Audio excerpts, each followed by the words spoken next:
Écoutez, un nouvel épisode, comme d'habitude, dans le fascinant garage de mon ami Christophe Pédric, qui pour les besoins de ces vidéos, nous a gentiment ouvert son trésor. La dernière fois, nous avons parlé de différents types de moteurs, électriques, à vapeur, puis à combustion interne. D'où viennent les cadres? Eh bien, ici, certaines personnes se sont plaintes que ce n'est pas du tout de l'automobile, mais plutôt une sorte de préhistoire de l'univers. Parce qu'en effet, dans certains passages, j'ai dû remonter, je dirais, presque jusqu'à l'an 0, voire même avant notre ère. Mais que puis-je y faire? C'est comme ça que les gens ont commencé, pour ainsi dire, à rouler, et c'est comme ça que ça s'est passé. Nous sommes justement arrivés, non sans quelques difficultés, au moment où il y avait des cadres, des moteurs, et où l'on pouvait vraiment commencer l'ère de la véritable automobile, c'est-à-dire, disons, la dernière décennie du 19e siècle.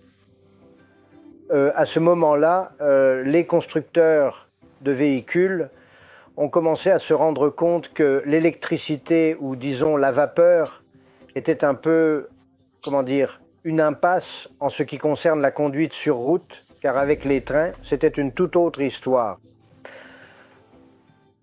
À mon avis, les 2 premières décennies du XXe siècle ont été la plus belle et, en général, une période fantastique pour le développement de l'automobile, car les gens ne savaient pas encore dans quelle direction tout cela allait évoluer ni comment cela allait fonctionner. Et ils expérimentaient à tout va avec des constructions parfois vraiment géniales, parfois tout simplement carrément folles. Parfois ils réussissaient, parfois non. En général, c'était le moment où les véhicules à vapeur, je parle ici des voitures et des motos, tombaient déjà dans l'oubli. Rappelons que les moteurs à vapeur avaient alors déjà environ 200 ans, donc ce n'était pas quelque chose de soudain. Ils disparaissaient simplement lentement, comme les dinosaures, soit dit en passant. Savez-vous quand a eu lieu le tout premier choc pétrolier en Europe? C'était encore au XIXe siècle, justement lorsque presque toutes les forêts de Grande-Bretagne et des pays voisins ont été abattues pour alimenter les chaudières de ces machines à vapeur. Pas seulement, bien sûr, celles qui circulaient sur les routes, mais aussi celles qui alimentaient les mines, les machines textiles, les métiers à tricoter, les scieries et toute l'industrie en général. Donc, déjà à cette époque, les gens ont commencé à se demander quoi faire pour trouver un combustible adéquat à installer ou à verser dans ces locomotives et, plus généralement, dans les machines à vapeur. Bien sûr, il y avait aussi des mines de charbon, mais le problème avec le charbon, c'est qu'il faut le transporter et disposer de conteneurs spéciaux pour cela. En revanche, le bois pouvait être coupé soi-même et, à cet égard, il était, je dirais, un peu meilleur, même s'il était évidemment moins calorifique. Une petite parenthèse.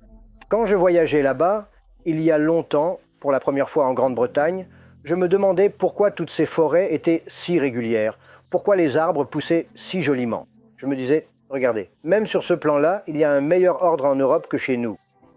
Et ce n'est que lorsque mes amis motards britanniques m'ont expliqué que c'est justement parce qu'ils ont coupé toutes les forêts et qu'en fait la plupart, à part quelques parcs nationaux, ne sont tout simplement que des créations artificielles, qui ont simplement dû être replantées. Ce sont des forêts cultivées, disons. Et encore une autre petite anecdote intéressante, peut-être un peu moins appétissante, mais tout de même intéressante. Savez-vous avec quoi on alimentait le plus souvent les locomotives des chemins de fer en Égypte?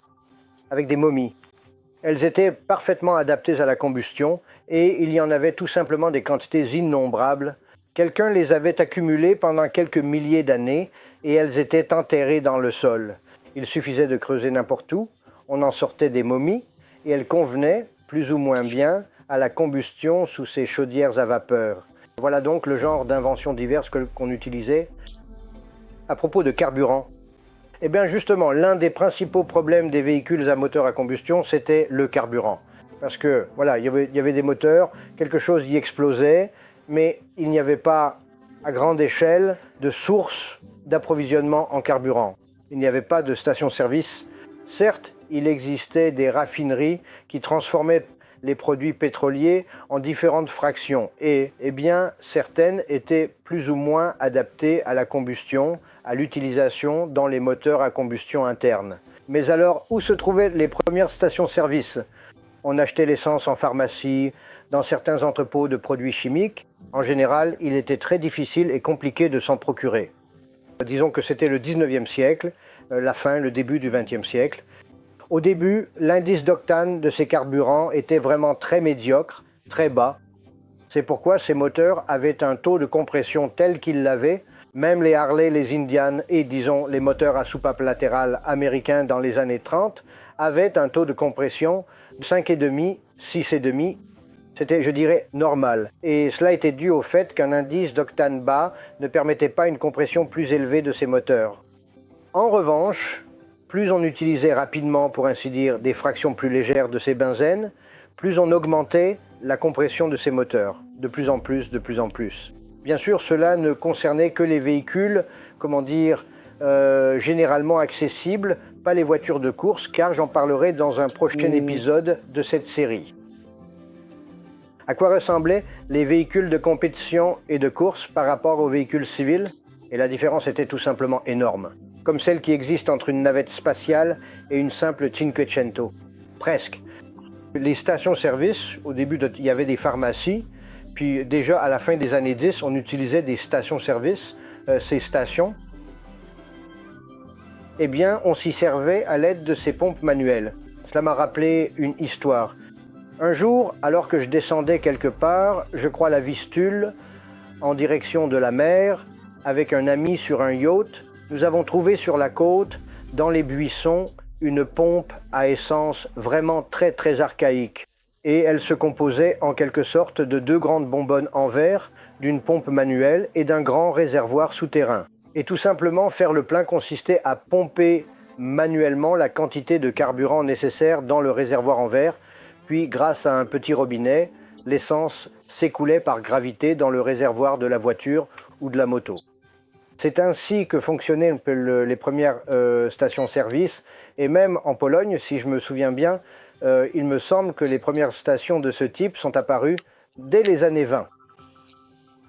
Les premières promenades officielles en véhicules à moteur, on pourrait dire plutôt en tricycle, c'est-à-dire un engin à mi-chemin entre la voiture et la moto au sens moderne, c'est bien sûr la fameuse virée de Madame Bertha Benz en 1888. Et ce n'était plus, pour ainsi dire, un simple « il a démarré, a tout sauté, s'est arrêté et s'est cassé ». Elle a parcouru avec ce véhicule plus de 90 km, c'est-à-dire que il y a plus de 120 ans, ces véhicules étaient déjà capables, d'une certaine manière, de se déplacer assez rapidement, enfin relativement rapidement, de se déplacer efficacement. Donc, même une femme qui n'était pas familière avec la mécanique pouvait tout simplement réussir à conduire ce véhicule toute seule, à le manœuvrer. Bien sûr, 2 ou 3 fois, quelque chose s'est coincé et tombé en panne, mais malgré tout, ce véhicule roulait simplement. Et à partir de ce moment-là, on peut dire qu'il y a eu une explosion d'idées dans le domaine du développement des moteurs. On a construit des moteurs monocylindres, bicylindres, à 4 cylindres. Je dirais même tout ce qui passait par la tête de quelqu'un, même des moteurs à clous.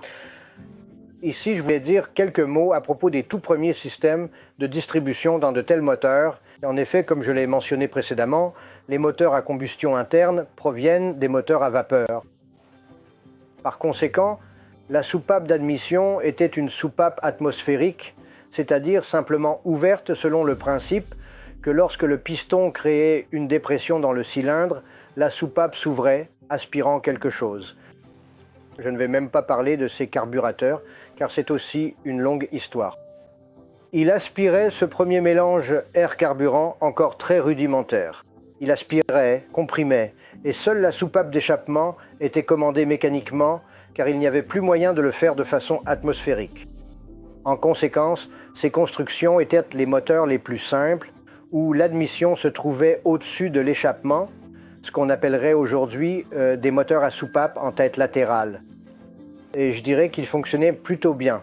Cependant, l'évolution de cette conception a donné naissance plus tard aux moteurs à soupape latérale que, je dirais, les Américains utilisaient avec beaucoup de succès. Même, je voulais dire jusqu'à la guerre, mais en réalité encore dans les années 70. Il semble que dans les soi-disant service cars, c'est-à-dire les tricycles Harley utilisés par la police, etc., on utilisait encore des moteurs à soupape latérale issus du modèle WL. Quant à la modification de cette distribution, c'était que les premières tiges de culbuteurs, on peut dire, fonctionnaient, à nu, sans aucune protection. Ensuite, on a introduit sur les moteurs à soupape latérale, et c'était déjà un grand progrès, des caches pour ces tiges de culbuteurs, ce qui permettait d'augmenter les intervalles entre les révisions, car la poussière, la saleté et le sable ne pouvaient plus y pénétrer. Bien que mon ami Erwin Gorczyka affirme que lorsqu'il roulait avec sa Rajde à soupapes en tête, avec la tringlerie découverte, cela n'avait absolument aucune importance pour la longévité du moteur. Il a parcouru plusieurs dizaines de milliers de kilomètres avec cette moto vraiment malmenée et ses tringleries découvertes tenaient parfaitement le coup. Mais logiquement parlant, les soupapes, les culbuteurs, etc. sont des éléments qui sont tout simplement plus durables. Non seulement ils sont plus durables, mais en plus ils sont plus silencieux. Certes, pour régler ces soupapes, il faut y accéder et ainsi de suite. Mais cela fonctionne assurément. Au début, on utilisait des soupapes en tête et latérales, puis disons des soupapes latérales. Je parlerai aussi de cela dans un prochain épisode, à savoir que les véhicules de compétition étaient, pour l'époque, construits avec des technologies que je qualifierais de futuristes. Devinez en quelle année on a utilisé pour la première fois 2 arbres à cames en tête, c'est-à-dire le DOHC, et 4 soupapes par cylindre. Non, ce n'est ni le Japon, ni, je dirais, l'Amérique qui l'ont fait. C'est Peugeot qui, en 1913, a utilisé cela sur ses motos de course. 4 soupapes par cylindre, 2 arbres à cames en tête. C'est sur cette note quelque peu optimiste que je voulais conclure cette courte discussion, même si je soupçonne qu'on pourrait encore parler très très longtemps des distributions et des conceptions de moteurs. Écoutez, ces moteurs, les gens les plaçaient à l'avant de la moto. À l'arrière, il y avait des moteurs en étoile, comme sur la Megola, qui tournaient, pour ainsi dire, avec le moyeu de la roue. Ils inventaient vraiment des choses incroyables. Il semble que ce n'est qu'à partir des années 30, même si à cette époque apparaissaient encore, je dirais, quelques constructions, mais déjà plus rarement et très exotiques, que les années 30 ont vraiment apporté ce que j'appellerais la construction classique de la moto, qui en fait est encore utilisée aujourd'hui. Le moteur est monté dans le cadre, on est assis, pour ainsi dire, un peu derrière le moteur. La transmission se fait vers la roue arrière, soit par arbre, soit par chaîne, ou éventuellement par courroie. En revanche, ce qui existait auparavant, c'est justement pour cela que j'aime tant ces années de la toute première motorisation, parce qu'avec les constructeurs de l'époque, on pouvait vraiment s'attendre à tout. J'en profiterai aussi pour parler du fait que lorsque ces motos ont commencé à rouler assez vite grâce à ces moteurs, et elles ont vraiment commencé à aller vite, car on utilisait, disons, des moteurs de 2,5 litres, eh bien les freins, eux, n'étaient pas vraiment à la hauteur. Donc la prochaine fois, je vous raconterai comment on a ensuite essayé, d'une manière assez étrange, de dompter ces machines. Il y aura donc un peu sur les suspensions et un peu sur les freins.